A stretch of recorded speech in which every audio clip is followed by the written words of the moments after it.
ఇప్పుడు మెగా కుటుంబై ఇష్టారీతిని నోరు పారేసుకుంటున్నారు టీడీపీ నాయకులు అన్నట్టు కూడా ఇప్పుడు సోషల్ మీడియాలో కామెంట్లు చేస్తా ఉంటే బాలకృష్ణ వ్యాఖ్యల మీద డిప్యూటీ సీఎం పవన్ కళ్యాణ్ గారు ఎందుకు సైలెంట్ గా ఉన్నారు అనేది కూడా చర్చ నడుస్తా ఉంది. ఎందుకు సైలెంట్ గా ఉన్నాడు? సమాధానం ఏం చెప్తాడు? అందుకని సైలెంట్ గా ఉన్నాడు. ఏం సమాధానం చెప్తాడు? నేను ఆ రోజు ఆవేశంగా మాట్లాడాను. మా అన్నయ్యని అవమానించారని. మా అన్నయ్య నన్ను అవమానించలేదని వాడు చెప్పాడు. సో అప్పుడు నేను అంతర్జ్ఞానంతో అజ్ఞానంతో మా అన్నయ్యని అవమానించారని మాట్లాడారని చెప్తాడా? ఏం చెప్తాడు? వాళ్ళ అన్నయ్యే సాక్షి. ఇంకెవరో చెప్తే డబాయించచ్చు. వాళ్ళు ఏదో అంటారు. వాళ్ళని లేకపోతే వైసీపీ ఏజెంట్లను ఏదో చెప్తాడు. ఇప్పుడు వాళ్ళ అన్నయ్య కదా, వాళ్ళ అన్నయ్య వైసీపీ ఏజెంట్ పేటీఎం బ్యాచ్ అనలేడు కదా. వాళ్ళ అన్నయ్యే చెప్పాడు కదా. చిరంజీవి గారే ఓపెన్ గా చెప్పారు కదా. ఏం మాట్లాడతాడు? ఆయన గొంతులో వెలక్కాయ పడింది. ఏం మాట్లాడతాడు? మింగలేని కక్కలేని పరిస్థితిలో ఉన్నాడు. అనేది మాట. ఆయన చాలా పవన్ కళ్యాణ్ అనేక అబద్ధాలు, ఇది ఒకటే కాదు, అనేక అబద్ధాలు ఆడాడు. 24,000 టన్నుల గంజాయి దొరికిందని ఒక అబద్ధం, 32,000 అమ్మాయిలు మిస్ అయిపోయారని ఒక అబద్ధం, వైజాగ్ స్టీల్ ప్లాంట్కి నా తల అడ్డేస్తారని ఒక అబద్ధం, రేపు ఎన్నికలు అయిపోయినాక దీని గురించి అసలు స్పెషల్ స్టేటస్ గురించి నిలదీస్తామని ఒక అబద్ధం, నా వాలంటీర్స్ ని నాది పూచి అని ఒక అబద్ధం, 18 ఏళ్ళు నిండిన అమ్మాయికి 15,000 ఇస్తారనే విషయంలో పూచి నాది అని ఒక అబద్ధం, పిల్లలకి రీఎంబర్స్మెంట్, వాళ్ళకి నిరుద్యోగ భృతి, ఇవన్నీ బాధ్యత నాది, అన్నయ్యలాగా మీకు ఉంటాననే బాధ్యత నాది అని అబద్ధం. ఆయన ఎన్నో అబద్ధాలు ఆడాడు. అన్ని అబద్ధాలు బయటపడుతున్నాయి ఒక్కొక్కటి. ఆయన అబద్ధాలతోటే పార్టీ నిర్మాణం, అబద్ధాలతోటే ఆయన ప్రయాణం, అబద్ధాలతోటే అనేక యూటర్న్లు. మళ్ళీ నేను హిందువుని అంటాడు, నేను క్రిస్టియన్ అంటాడు. మా నా ఇంట్లో మొన్నటిదాకా బైబిల్ చదువుతున్నానన్నాడు, ఇప్పుడేమో మా ఇంట్లో ఎప్పుడు రామపారాయణం ఉండదు అంటాడు, సనాతనం అంటాడు. నా భార్య క్రిస్టియన్ అనే నాకు జ్వరం వస్తే మా నాన్న బైబిల్ జీసస్ ప్రే చేసేవాడు, నా బిడ్డడికి జ్వరం వస్తే నేను మేరీ మాత్రం ప్రే చేశాను అని అనేవాడు నిన్నటిదాకా. ఇవాళేమో మా ఇంట్లో రామజపం, రామునికి ప్రార్థిస్తామంటాడు. ఆయన ఏది ఎప్పుడు మాట్లాడతాడు, ఎందుకు మాట్లాడతాడు, అప్పటికప్పుడు ఎక్కడికక్కడ ఏకలక్ష్మని ఏ అవసరానికి తగినట్టు ఆ సందర్భాన్ని బట్టి మాట్లాడటం, అలాంటి ప్రజలకు అన్ని తెలిసిపోయింది. ఈయనన్నీ ఒట్టి ఆవేశము, అర్థజ్ఞానము తప్పితే ఇంకేమీ లేదు. ఈయనకి మాటల్లో నిలకడ లేదు, ఈ చేతల్లో చిత్తశుద్ధి లేదు, ఆయన నిజాయితీ నీతి లేదు. ఏది బట్టి అది మాట్లాడతాడు. ఆ తర్వాత తప్పట్లు కొట్టడానికి ఫ్యాన్స్ ఉన్నారు కదా, వాళ్ళతోటి తప్పట్లు కొట్టించుకుంటూ తన తప్పులను కూడా జస్టిఫై చేసుకునే ప్రయత్నం చేస్తాడు. అది ప్రజలు గుర్తించేశారు. ఇవాళ ప్రజలు ఎవరు అతని మాటలకి విలువ ఇచ్చే రోజులు లేరు. ఆ రోజులు ఆవేశంలో అప్పుడు ఇచ్చారు. ఇప్పుడేమి అసలు అతను ఎప్పుడు మళ్ళీ లేదు. పవన్ కళ్యాణ్ కూడా నిజాయితీగా నిలకడగా మాట్లాడతాడు. ఇప్పుడు మాట్లాడిన మాట కట్టుబడి ఉంటాడు.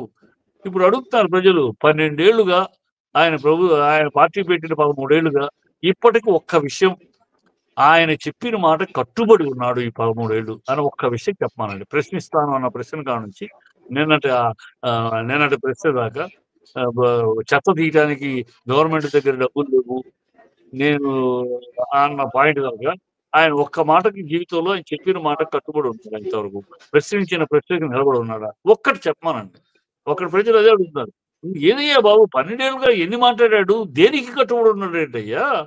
మొదటి సంవత్సరం మాట్లాడేది, రెండో సంవత్సరం మాట్లాడాలా, రెండో సంవత్సరం మాట్లాడేది, మూడో సంవత్సరం మాట్లాడాలా. ఎప్పటికప్పుడు మాట మార్పులు, సిద్ధాంతాల మార్పులు, నీతులు మార్పులు, రీతులు మార్పులు.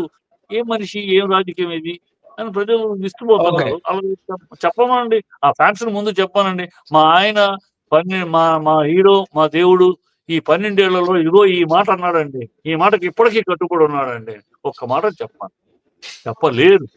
ఇంకేదో మాట్లాడతారేంటి వాళ్ళు? ఇప్పుడు నిన్న అసెంబ్లీ దృశ్యాలు చూసిన తర్వాత, పరిణామాలు చూసిన తర్వాత స్వపక్షంలో విపక్షం ఉందనుకోవాలా, విపక్షంలో స్వపక్షం ఉందనుకోవాలా, లేకపోతే జనసేన కూటమి మధ్య చీలిక ఏర్పడే అవకాశం ఉంది అనుకోవాలా? ఇక్కడ ఒక పెద్ద విషస్ గేమ్ ప్లాన్ జరుగుతుంది. నేను అది మీకు చెప్తా. రాజకీయంగా రాష్ట్రంలో ప్రజాపాలన, ప్రజల ఎజెండా లేదు. వాళ్ళ ఎజెండాలు ముగ్గురికి 3 ఎజెండాలు ఉన్నాయి, 3 పార్టీలకి. ఆ ఎజెండాలే నడుస్తున్నాయి. దానికోసమే అడుగులు వేస్తున్నారు. ఏమిటి ఆ ఎజెండా? చంద్రబాబు ఎజెండా మనం గెలిచేసాం, అయిపోయింది, ఏదో అది చేస్తాం, అది చేస్తాం, ఆయన ఇది మాట్లాడుకుంటూ డబాయించి, మన మీడియా ఉంది, మన పేపర్లు ఉన్నాయి బడ్జెట్ చేయడానికి, అట్లా చేయించుకుంటూ కాలం గడిపేద్దాం, మనం ఇంకేం పీకేది లేదు, ఎలక్షన్ మళ్ళీ లేదు కనుక ఇప్పుడే. ఈ లోపల ఏంటయ్యా, ఆయన ఎజెండా, ఆయన వ్యూహం ఏంటయ్యా అంటే, ఆయన తన కొడుకుని సీఎం క్యాండిడేట్‌గా స్ట్రాంగ్‌గా ప్రొజెక్ట్ చేయాలి. తన కొడుకు చేతికి పార్టీ అప్పజెప్పాలి. ఈ 4 ఏళ్ళు అయ్యేటప్పటికి ఆయన ఎలాగో నేను రాజకీయాలకు మళ్ళీ కంటెస్ట్ చేయను అంటున్నారు గనుక చెయ్యాలి. అది చెయ్యాలంటే అతను ముందుకు తీసుకెళ్తున్నప్పుడు అతన్ని గట్టిగా పవర్‌ని దాటించాలి. ప్రజల్లో ఇప్పుడు లోకేష్ అంటే పవనే అంటారు. కానీ పవన్‌ను దాటించాలి. దాటించాలంటే తన కొడుకుని ముందుకు తీసుకెళ్ళాలి. దానికి ఇలాంటి రకరకాల వ్యూహాలు పన్నుతున్నాడాయన. వ్యూహాలు పన్నుతూ ఇక పవన్ కళ్యాణ్‌ని పొగుడుతున్నట్టే అన్ని తప్పుడు మాటలు ఆయనతోటి అనిపిస్తున్నాడు. ఇది చూడండి ఒకటి చూసుకోండి మొదటి నుంచి తప్పుడు మాటలన్నీ ఆయనతోటి మాట్లాడిస్తాడు. 24 టన్నుల 24,000 టన్నుల గంజాయి దొరికింది. ఎవరు మాట్లాడారు? Pavan Kalyan. Not Lokesh, not volunteers విషయం ఎవరు మాట్లాడారు? ఈయన. వైజాగ్ స్టీల్ ప్లాంట్‌కి తల అడ్డేస్తాను, నా ప్రాణం అడ్డేస్తాను ఎవరు? పవన్ కళ్యాణ్. నాట్ లోకేష్. ఇలాగ తప్పుడు మాటలన్నీ ప్రజల్లో అవహేళన అయ్యే మాటలు, వాళ్ళు ప్రభుత్వం చేయలేని పనులు ఇయన్నీ ఆయనతోటి మాట్లాడిస్తున్నాడు. సో, బదనాం అయితే పవన్ కళ్యాణ్ అవుతాడు. పవన్ కళ్యాణ్ ఇలాగ ఆ స్ట్రాటజీలోనే అతనితోటి అన్ని రకాల తప్పులు చేయిస్తున్నారు. మనాడు ఆవేశం కనుక అర్ధజ్ఞాని ఆవేశపరుడు గనక చంద్రబాబు ఏదో గీకగానే గోకగానే ఈయన గోకిచ్చుకొని ఆవేశంకొచ్చి మాట్లాడేస్తున్నాడు. అది ప్రజల్లో ఫూలిష్ అయిపోతుంది. సో, అతను అతని స్ట్రాటజీలోనే చంద్రబాబు స్ట్రాటజీలో ఒక భాగంగా నడుస్తాడు. అలాగే పవన్ కళ్యాణ్ ఎలాంటి స్ట్రాటజీలో వ్యూహంలో ఉన్నాడు? చంద్రబాబుతోటి ఉన్నంత కాలం నేను సీఎం క్యాండిడేట్‌ని కాదు. సీఎం అవటం తర్వాత సీఎం క్యాండిడేట్ గానే నేను ఎస్టాబ్లిష్ అవ్వను. ఎందుకంటే చంద్రబాబు తన కొడుకుని కాకుండా నన్ను ప్రమోట్ చేయడు. కనుక చంద్రబాబు నుంచి బయటికి రావాలి. బయటికి రావాలంటే ఈ చంద్రబాబు వ్యూహంలో భాగంగా పవన్ కళ్యాణ్ వేలుతోటి తను పొడిపించుకునేలాగా పవన్ కళ్యాణ్ నోటితోటి ఇంకా 15 ఏళ్ళు చంద్రబాబే సీఎం. ఈ కూటమి ప్రభుత్వానికి ఎప్పుడు నేను అండగా ఉంటాను అనిపిస్తున్నాడు. అంటే ఇంకో 15 ఏళ్ల దాకా ఈయన అసలు సీఎం క్యాండిడేట్ కాదు, ఏమి కాదు. అంటే ఇండైరెక్ట్‌గా పవన్ కళ్యాణ్ తోటి అనిపించేసేసి ఆయన కళ్ళతోటి ఆయన పొడిపిస్తూ రేపు ప్రజలేమంటారు, నువ్వే అన్నావు కదా చంద్రబాబు సీఎం అని. ఇప్పుడు మళ్ళీ నువ్వంటే అంటారు కదా. సో, చంద్రబాబు వ్యూహం. ఇతను ఆవేశపరంగా మాట్లాడేస్తాడు. సో, చంద్రబాబు నుంచి బయటకి పడాలి. బయటికి పడాలంటే ఎట్లా పడాలి? జెంట్‌గా రావాలి. సో, అందుకని అతనేం చేస్తున్నాడు? ఎందుకు ప్రశ్నించకుండా ప్రతిదానికి ఒక దళిత అమ్మాయిని రేప్ చేసినా, దళిత అమ్మాయి ఇంకోటి జరిగినా, తిరుపతిలో ఒక పిల్లని రేప్ చేసినా, పిఠాపురంలో 8 ఏళ్ల అమ్మాయి జరిగినా, ఏ తప్పు జరిగినా ఈ సంక్షేమ పథకాల్లో ఏమి ఇవ్వకపోయినా, సంపద సృష్టిస్తానని 1,90,000 కోట్లు అప్పు చేసినా, ఏమి అయినా ఎందుకు నోరు మెదపకుండా ఉన్నాడు? అతనికి కావాల్సింది ఫెయిల్యూర్ ఆఫ్ ఈ ప్రభుత్వం. ఈ ప్రభుత్వం ఫెయిల్యూర్ అవ్వాలి. ఫెయిల్యూర్ అయితే అప్పుడు వెపన్ తీసుకుంటాడు. చూడండి మీరు 6 నెలల్లో చూడండి. అప్పుడు వెపన్ తీసుకుంటాడు. నేనేదో చెయ్యాలి, ప్రజలకేదో చెయ్యాలి రాజకీయాలకొచ్చాను. డబ్బు కోసమో, పదవి కోసం కాదు నాయన. ఆల్రెడీ టాప్ హీరోగా వన్ ఆఫ్ ది టాప్ హీరోగా నేను పొజిషన్‌లో ఉన్నాను. నాకు మర్యాదలు వీటి కోసం కాదు, ప్రజల కోసం వచ్చాను. కానీ ఈ కూటమిలో భాగస్వామిగా ఉండటం వల్ల నేను ప్రజలకు ఏమీ చేయలేకపోతున్నాను. నా ఆశలన్నీ అడియాసలవుతున్నాయి. కనుక నేను బయటకొచ్చేస్తున్నాను కూటమి నుంచి. నన్నుగా మీరెప్పుడు ఆశీర్వదిస్తారో అప్పుడు నేను మీ ప్రజలకి నా ప్రాణం వడ్డేస్తాను అని సైలెంట్‌గా బయటకొస్తే ఒకే రాయికి 2 పిట్టలని అలా బయటకొస్తే ఫ్రీ అవుతాడు. రెండోది అపోజిషన్ లీడర్ అవుతాడు. 21 సీట్లు గనుక అసెంబ్లీలో తనే అపోజిషన్ లీడర్. ఇక్కడ ఉప ముఖ్యమంత్రి పోయినా అక్కడ అపోజిషన్ లీడర్‌గా క్యాబినెట్ హోదా వచ్చేస్తుంది. ఇది ఆయన స్ట్రాటజీ. అది బీజేపీ స్ట్రాటజీ ఏంటి? మనకి ఆంధ్ర రాష్ట్రం, తెలుగు రాష్ట్రాల్లో ఒక రాష్ట్రాన్ని పట్టుకోవాలి. పట్టుకోవాలి అంటే ఇక్కడ ఎవరో కావాలి. సో, మనకిక్కడ ఒక కేడర్ ఉన్నారు, ప్రజలున్నారు. కానీ నాయకుడు లేడు. ప్రజలను ఆకర్షించగలిగే ప్రజాకర్షణ గల నాయకుడు లేడు. సో, చంద్రబాబు నుంచి పవన్ కళ్యాణ్‌ని దూరం చేస్తే, అతన్ని మన పార్టీలో కలిపేసుకుంటే, అప్పుడు మనం CM candidate Pavan okay. Kalyan is the CM candidate of BJP in 97 కానీ, 27 కానీ, 29 కానీ ఎప్పుడొస్తే అప్పుడు.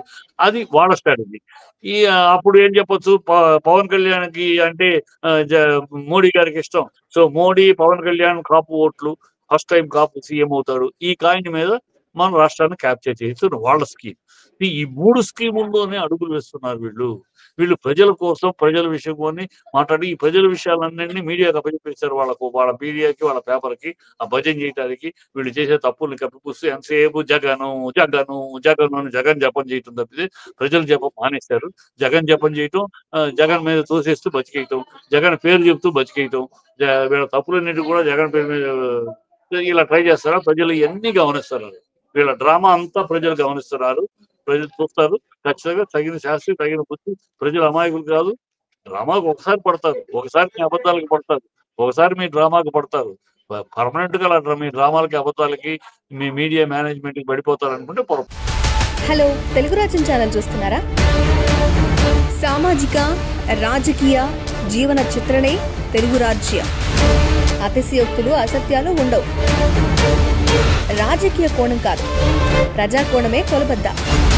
తెలుగు రాజ్యం వీక్షణ మీ ఉత్తమ అభిరుచికి నిదర్శనం.